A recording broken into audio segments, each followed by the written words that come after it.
Angola may have its issues: a civil war that ravaged the country and many of its national parks, poaching problems, and difficult to obtain visas, but that should not stop you visiting this country.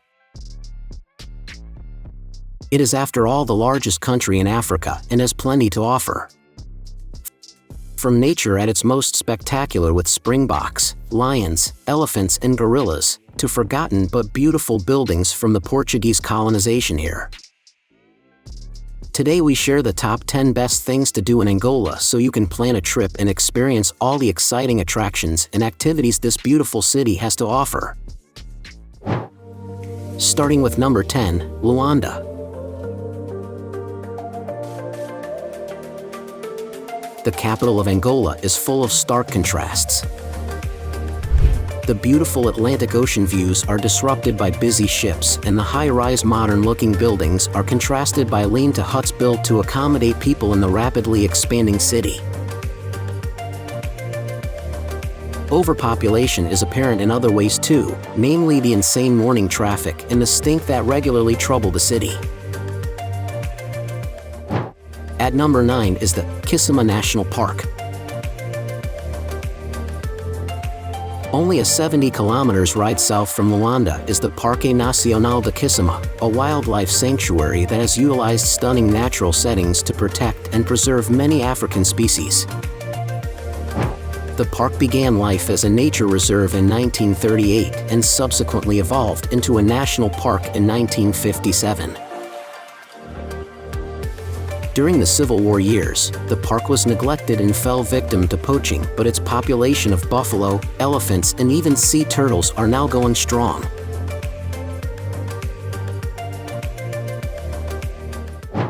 At number 8, Tunda Vala Fissure.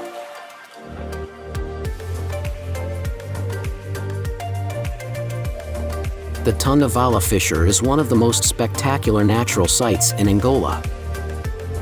It can be found between the cities of Lubango and Namibe at an elevation of 600 m above sea level. At this height, it goes without saying that the views are phenomenal and the visible vistas are some of the best on offer in Africa. Commonly reached by thrill-seeking hikers, the view of the descent back down to sea level is dizzying steep. As well as the sheer rock faces, the Tunda Vala also has patches of savanna, grass, and forest landscapes. At number 7, Island of Mussulo.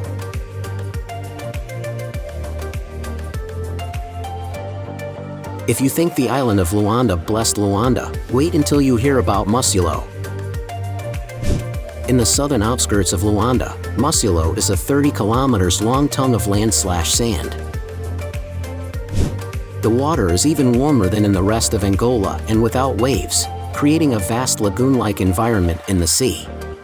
To go there, you should get a boat from the mainland. Mussulo is so close to Luanda's chaos, but you have a completely different and chilled vibe there.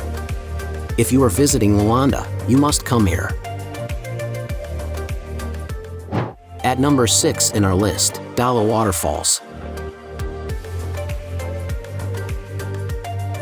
The Dala Waterfalls are about 60 m high and conjure a spectacular scene with the mist and spray created from the crashing of the water on the rocks below.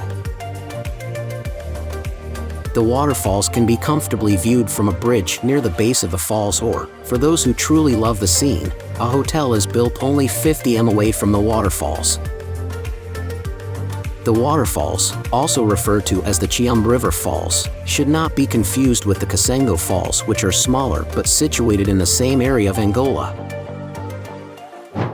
At number 5, Maiombe Forest. The Maiombe Forest is one of the most spectacular natural areas in Angola. It boasts more than 400 square km of forest and is rather fittingly referred to as the Amazon of Africa. The forest is a fantastic location for wildlife lovers with hundreds of rare species, many of them unique to the area. At number 4, Lobito.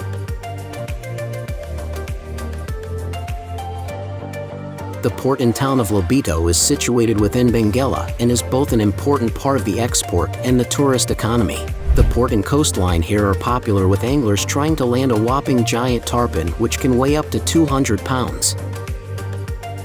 For the less extreme, the beach here is a great place to relax and watch the sunset, or there are plenty of restaurants and old Portuguese buildings here which can be worth taking the time to explore for a day or two. At number 3 in our list, Benguela.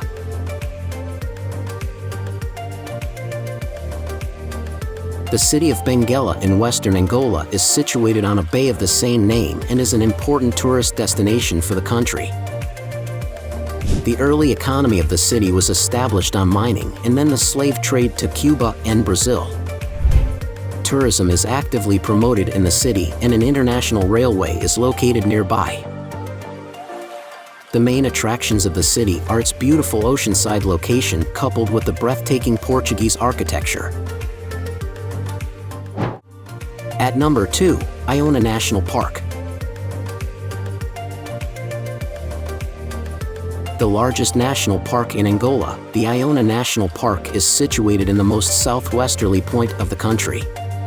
It covers an expansive area of over 15,000 square kilometers.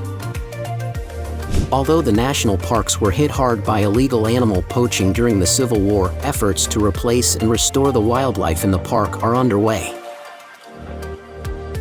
As well as animals such as springbok, ostrich and cheetah, the park is also home to indigenous people who, according to scientists, are the most culturally intact people on the continent. Check out the number 1 places in our list, Miradouro da Lua. Miradouro da Lua translates to Moon's Lookout. Not because it's a great place to look at the moon, but because it's a lunar landscape. The erosion of the rain and the wind created this unique landscape. The bright colors of the land just make it even more special. This is right on the main road to southern Angola, so it's a great stop to stretch and enjoy the view.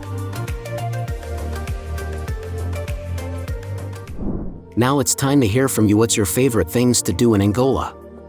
Is there something we missed? Let us know in the comments section below, and don't forget to give this video a like and subscribe to Greenable if you haven't already. Click the bell icon to stay updated on all our latest content.